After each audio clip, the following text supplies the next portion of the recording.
Hello everyone, thanks for tuning into today's second video. We're going to have a look at the weather. 10 to 14 days for today's second video. Day 10 will take us to the 30th of June, last day of the month.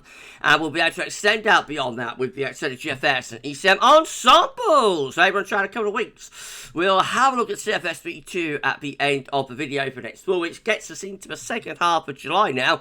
And I shall get on that for you in a moment. Just to say that the first video today is our 6 AM UK weather forecast. No European outlook this week. So sorry for that. I did say that European outlook would be back.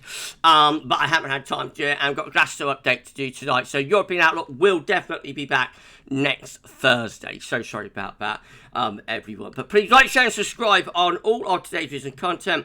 And thank you so much, everyone, for doing that. Right, starting off with Tropical Atlantic, we've got 3 disturbance areas. We've got a yellow X appeared down here. That is disturbance 2 in the southwestern Gulf of Mexico. Has a 20% chance of cyclone formation in the next 2 days, 50% chance in the next 5 days. We've got an orange X just here, which is disturbance 1, 40% chance of cyclone formation in the next 2 and 7 days. And then we have Tropical Storm Alberto just here, and Alberto is giving maximum sustained winds of 50 miles per hour with a minimum central pressure of 993 millibars, and Alberto is moving westwards at 13 miles per hour. Clicking on Alberto and going here, we can see that this tropical storm will be moving inland into Mexico, producing copious amounts of rain, and will become a tropical depression as it loses its energy from from the coastal waters of the Gulf of Mexico, of course. Sorry, sorry, but I had a mental plot there. Gulf of Mexico, isn't it? That's the Gulf, right?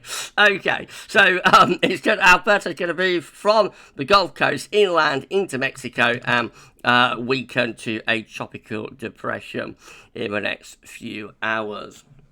As I keep saying, very, very early to be seeing these developments. I think it's a sign, I think it's a heads up that we're in for another big season. GavsWeatherVids 2024 hurricane season forecast went for a hyperactive season this time. And the first hyperactive season since 2020, we said. And I think this could be an early sign of a big season to come. By the way, these are the hurricane names for this season. So, of course, got Alberto at the moment. There's also going to be Beryl, Chris, Debbie, Ernesto, Francine, Gordon, Helene, Isaac, Joyce, Kirk, Leslie, Milton, Nadine, Oscar, Patty, after my mum, Raphael, Sarah, I think that is not Sarah, Sarah, Tony, Valerie, and William. They are the names for this season of 2024. It will be interesting how far into the list we get. I think we're going to go a long way into the list. I think we'll be going on to this column at least. So will be very, very interesting, as I say, to see how active the season is. We're expecting a big season. The early indications with these developments seem to be for the chance of a big season, so we shall see. And of course, we'll keep you updated about the 2024 Atlantic hurricane season and tropical storm season here at GavsWeatherVids. Right, central temperature continuing to tick up. We're now sitting at 12.5. That's 1.6 degrees below the 61 to 1990 average. That is provisional to yesterday, to the 19th of June. These are the 500 millibar high tunnel flow charts from the Penn State University for the next week, 10 days. We've got the ECMWF on the top, and the GFS is down here on the bottom. 500 millibars, 80,000 feet is an area in the atmosphere. High pressure, low pressure are being moved around by the jet stream running above. Blue extrapolates to below average heights, which is low pressure. Yellow, orange, and red to above average heights, which is high pressure. You can see that in the 7 to 10 day time frame, the ECM looking quite unsettled now, with a trough of low sitting over the UK and Ireland. Ridge pulled out into the Atlantic, going on to cool side of jet stream a little bit with that as well. So in a 7 to 10 day time frame, coming towards month's end, that is turning things more unsettled there with the 500 millibar high dominant flow chart. The GFS looks like this. Again, it does have some lower pressure to the south, but it also has more high pressure away to the north. That would bring the most unsettled weather into the south, but northern regions might hang on to some drier conditions. These with GFS, upper air temperature and precipitation ensembles the next couple of weeks. On Edinburgh today, the red line is the 30-year upper air temperature average for Edinburgh. So we're starting off around to slightly above average at the moment. We're going to find the upper air temperature becoming warmer through this last week of June. Been channeling it for a while. A final week of June warm up. Going to the first week of July, it looks like the upper air temperatures then will be reverting back closer to average. Precipitation-wise, will be some showery weather to come over the next few days, but not very much. It's really later next week. This is into the Glasgow period. We will be doing another Glasgow update for you tonight. Brace yourself for that, Glasgow goers. But it does look as though by the end of next week, things will be turning more unsettled. Those unsettled conditions then could carry on into the first week of July as well. Temperature anomalies from the 20th, 28th of June. Above average, going to be quite a warm week to come. And precipitation anomalies from the 20th, 28th of June. Drier than average in the north and the east, but a little bit wetter than average out to the west. The latest wind blow map from earth-nullschool.net shows got a ridge of high pressure from the Azores building through into the north and west of Europe, keeping the areas of low pressure away to the northwest. Right, let's start going through the chart data then. This is our latest UK Met Euro run. It's looking for midnight on Sunday. High pressure reaching up from the southwest, bringing mostly dry weather there. Still rather showery up in the north. First half next week, I should say, sees high pressure building over to the east of the country, turning mostly dry and potentially very warm. But by the time we get through to midnight next Thursday, we've got this low down to southwest. That's pushing northeastwards and could be threatening, could be heralding some heavy showers, maybe even some thunder moving in from the southwest there with that area of low pressure. Oh dear.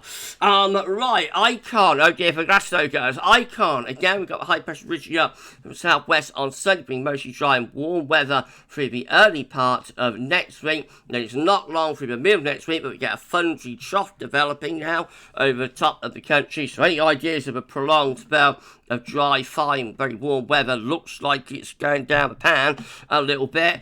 Next week, as lower pressure is taking over and bringing an increasing risk of heavy showers and thunder. This is the KMA, again showing high pressure ridging up from the southwest through the early part of next week. But second half next week, then starts to bring low pressure in from the Atlantic. Not necessarily that thundery, I don't think, with the KMA, unlike the other two, which do have a bit of a thundery look to them. Just brings low pressure in from the Atlantic, so it just goes rather flat, westerly, cooler, with showers and or longer spells of rain. And that seemingly sets us up then for a rather cool and showery start to July, with winds in from the northwest.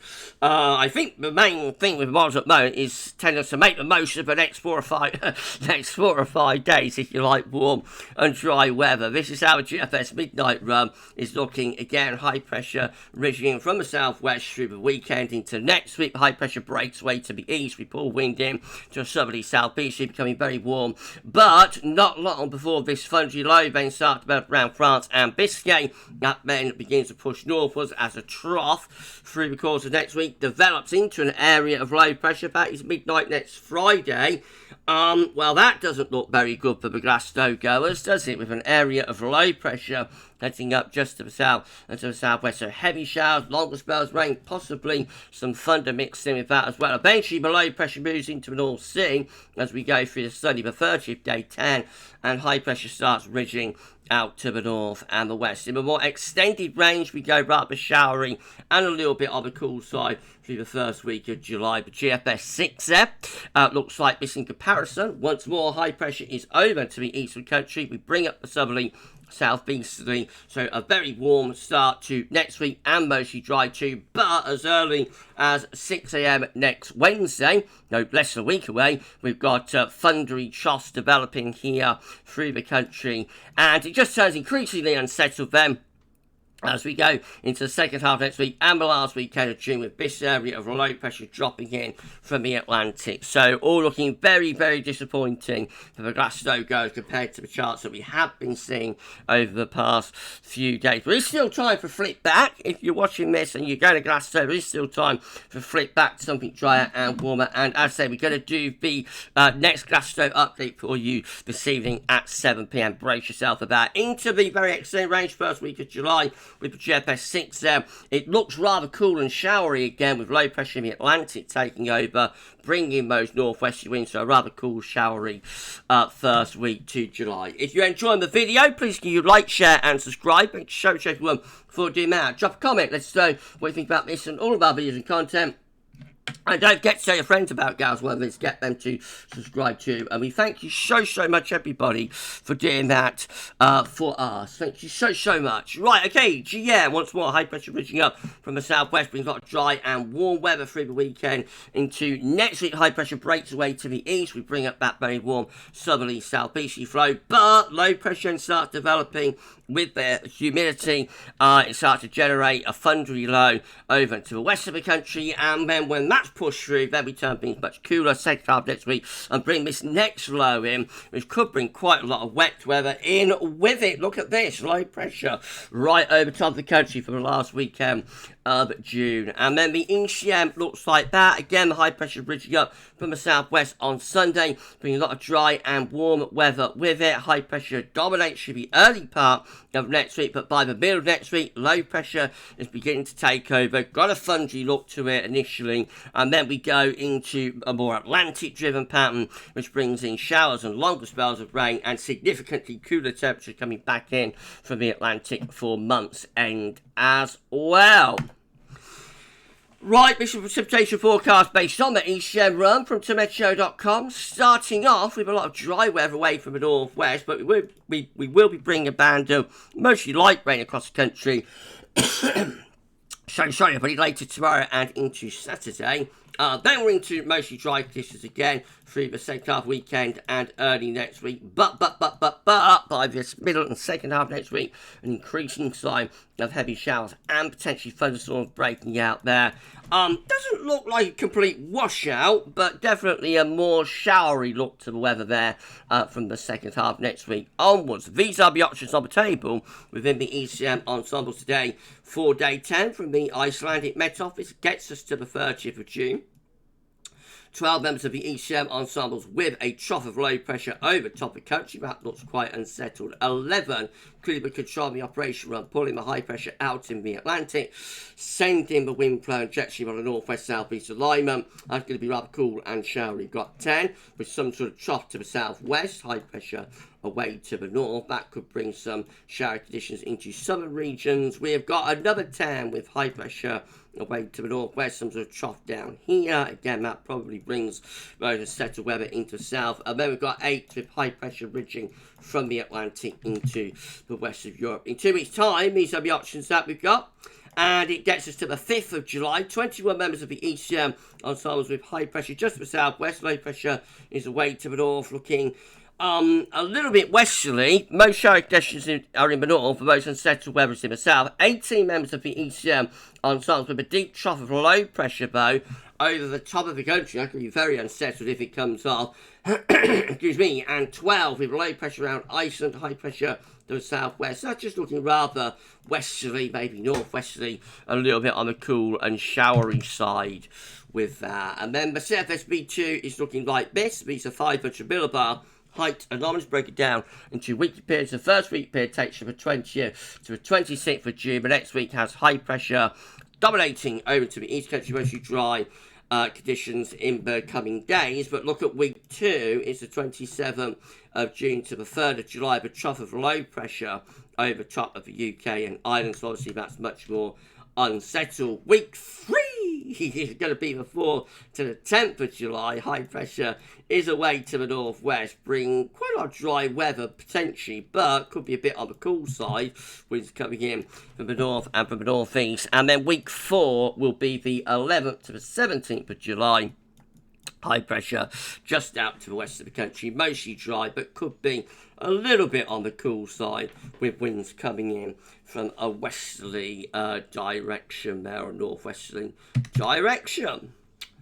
We shall see. Right, we're done. If you've enjoyed the video, please do like, share and subscribe. Make sure to show everyone bored, dear Matt. Drop a comment as to what you think about this and all of our videos and content. Don't forget to tell your friends about GavsWeatherVids. Get them to subscribe too. Thank you so much, everyone, for doing that. Okay, so we've got the next Glass Show update. Is it update number 4, update number 5? I think it's update number 5. Next Glass Show update will be coming up at 7 p.m. We're seeing, obviously, brace yourself if you're a Glasgow goer. It's probably not going to be anywhere near as good as the previous Glasgow update. A flip has taken place here over the past 36 hours within the model output, something significantly more unsettled for the second half next week. There is still time to flip back. We'll see what the next latest Glasgow update has to say at 7 p.m. Tomorrow, we have a 6 a.m. UK weather forecast. We will also be having, what else are we doing tomorrow? Jamie Friday and a 10 to 14 day